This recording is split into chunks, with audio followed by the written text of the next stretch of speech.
No, I don't like opposition. In the 1960s, while the British feminist movement was burning its bras, Margaret Thatcher was challenging the gender barrier within the Conservative Party.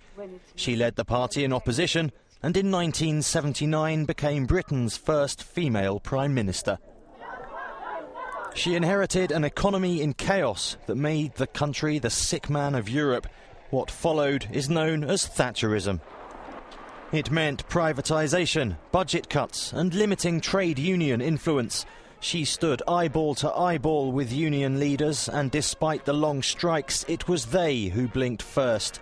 She had beaten what she called the enemy within. And Thatcher was just as merciless with her enemies abroad. The Argentine invasion of the Falklands met with a crushing response, and the patriotic fervour it inspired at home swept Thatcher into a second term. President Ronald Reagan proved an ideal partner on the international scene. They shared an ultra-liberal economic ideology and were even able to bring on board Mikhail Gorbachev. After her first meeting with the reformist Soviet leader, she reported back to Reagan, telling him, "We can do business together." Relations with leaders in Europe, though, were nowhere near as friendly. Thatcher believed the European community, as it was then, should be about free trade and nothing more. She saw Brussels bureaucracy as a threat to smaller London government. Disputes over Europe within the Conservative Party were a major factor in her eventual fall from power.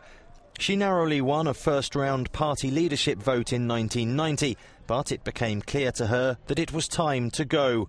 On November the 28th, she stood down. Thatcher moved into the House of Lords, maintaining a quiet but reverential influence over the party she had led and changed. In 2003 came the death of her husband, Dennis. The Iron Lady's public appearances became fewer and further between. I'm just lucky in having it. In 2004, she lost another close friend, Ronald Reagan. Despite having suffered several small strokes, she attended the state funeral in Washington. In 2006, Thatcher said she was greatly saddened by the death of former Chilean dictator Augusto Pinochet. He had helped her in the Falklands invasion, and the two had remained friends despite his alleged human rights abuses. One of her last public outings saw her back in Downing Street with Prime Minister Gordon Brown, where her choice of a Labour red dress got the press excited even after all those years. Thatcher changed not only her own Conservative Party, but also its bitter rival. Labour morphed into New Labour in order to become palatable to British voters.